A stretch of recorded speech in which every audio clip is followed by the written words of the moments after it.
What's in a brand? Ideally, the guarantee of safety and quality. But what happens when poisonous pet food, toxic toothpaste and dangerous drugs share a common label? Those are only some of the hazardous products that carried the label Made in China. How did Beijing respond? As product safety scandals came to light, one after another, the stakes rose along with the pressure.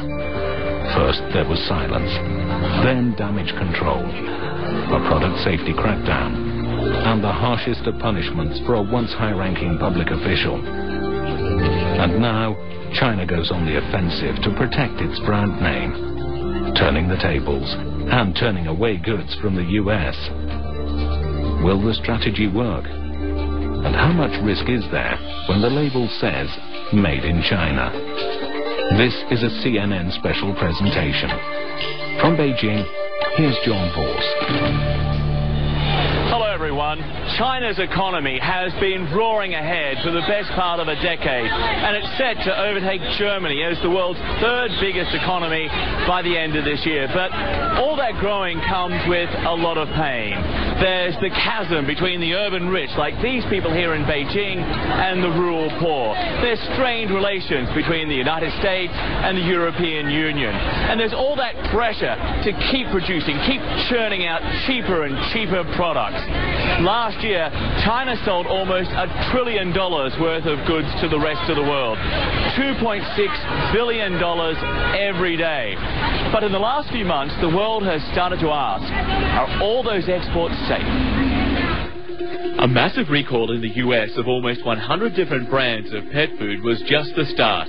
Investigators believe thousands of dogs and cats died because Chinese manufacturers had mixed their ingredients with an inexpensive chemical called melamine, normally used to make plastics. They essentially added melamine to have it pass a protein test, and so they could sell it for more money.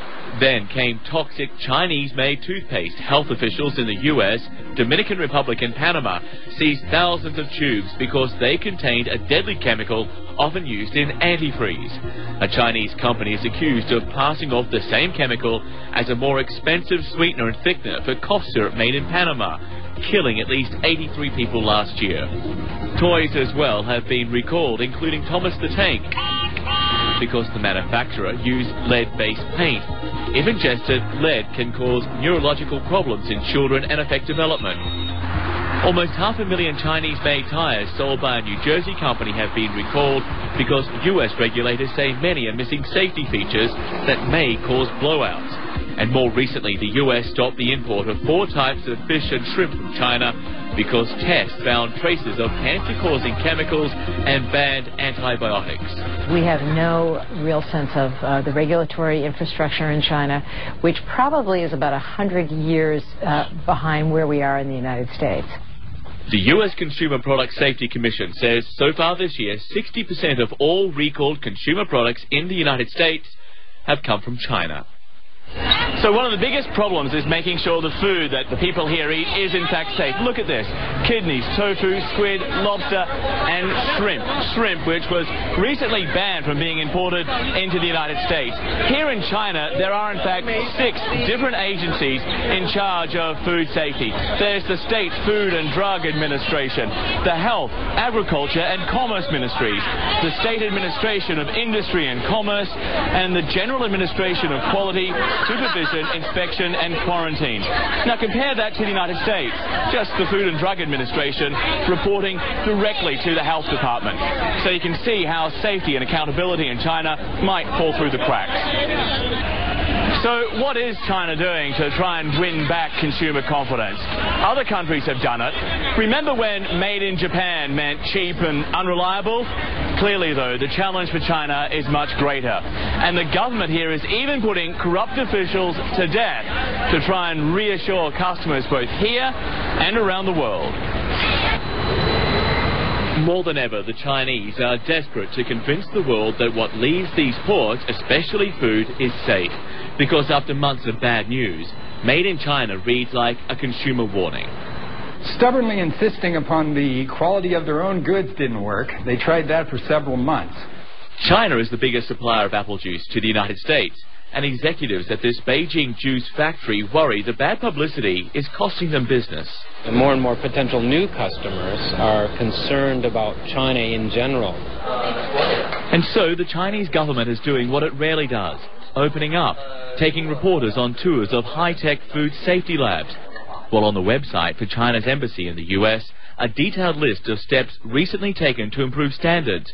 They're also paying Patton Boggs, one of Washington's biggest lobbyists, $22,000 a month to make their case to Congress. Meantime, officials here are continually insisting on the quality of their products. Chinese exports are very safe, he says. As I've mentioned before, more than 99% of the exports meet the standards. But at the same time, insisting on blaming the media, this official was asked why China continues to be at the center of product scandals around the world. Why don't you tell me, he said. If the media didn't hype the story, the situation might not be so bad. That's not the strategy which Scott Kroenig from public relations giant Ogilvy has advised Chinese officials. I think actually that's a mistake. I think to try to put blame elsewhere is a problem.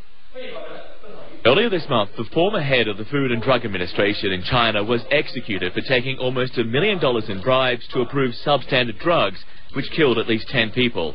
The Communist Party said it was a warning to all other officials. China is looking for a high global profile to match its new economic strength, and hosting next year's Olympics is all part of that. But can you imagine the embarrassment if an athlete, an official, or a group of tourists ate tainted food? If the silkworms or the chicken hearts or the kidneys were off and someone or a group of people ended up in hospital? Well, Beijing has promised that the food at next year's Olympics will be safe and, importantly for athletes, free of anything that could trigger a positive result for banned performance-enhancing drugs.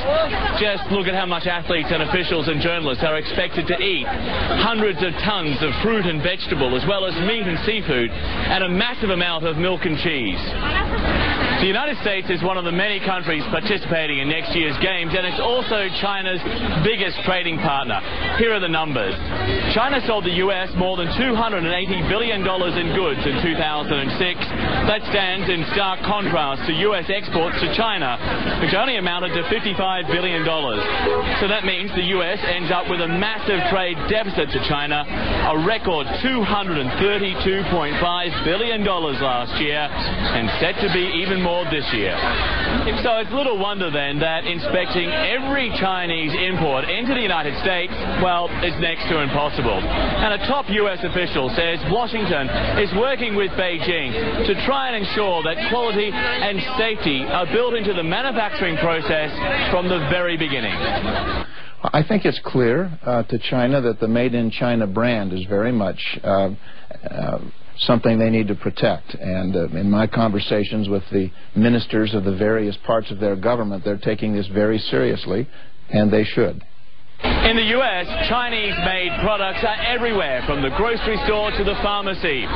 Richard Roth went shopping in New York, and he found plenty of labels that read, Made in China. How many of these can I get? How much are they? $2.99. When somebody wants a toy at a good price, the last thing shoppers think about is where it's from. Did you know that 80% of the world's toys come from China? And parents are beginning to get concerned. Recently, the popular Thomas the Tank Engine toy was recalled because a Chinese factory used lead paint on the toys.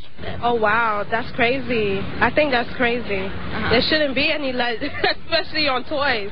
And there have been several recalls of Chinese-made magnetics building sets after children swallowed magnets. That gift is from China, Twister Scram. Does that worry you at all? Yes, it does worry me a little bit. It does. Because? Because it's from China. Toy industry expert Richard Gottlieb points to a lack of controls in China. They really need to get together and crack down on these folks that are doing these things that damage them as an industry. It's truly a case of a few bad apples. really spoiling the whole batch. So how has this affected your business? It actually hasn't affected. People want what they want and they need what they need, and I don't have a lot of customers who actually look and where something is made from. It's made in China. See? It's pretty bachelorette party child bill. I'm upset that it was probably made in this sort of sweatshop area, but everything is. But you're going to still wear it at this bachorette party? Yeah, because the other ones are much more expensive. What really happens at bachelorette parties made in China? Yeah. Look, Super Soaker, made in China. I'm not eating it. Richard Roth, CNN, New York. If you talk to many of these people here, they'll tell you that China is being unfairly targeted by the United States, and some critics agree. They say this current crisis has a lot more to do with politics than protecting the American consumer. Well, I think it's probably more for political reasons rather than a real care for the consumer safety or for consumer welfare. Because if you look at the total number of exports from all countries to the United States, actually China is not the only country that has been identified with unsafe products. From China to Panama, families share a common bond of tragedy and loss. Loved ones killed instead of healed by tainted medicine. When we return, we'll show you what happened in both countries. Actually involved in importing products from China, so as long as you have a very careful monitoring system in place, then it's fine. Stuff comes from China, I eat it. The price is good, but I'll check it, make sure I don't get sick. I look at the label, see where it's made from, and usually if I say have 2 bottles of water, and one's made from China, one's made in, I don't know, France or USA or somewhere, I would prefer to use somewhere other than China.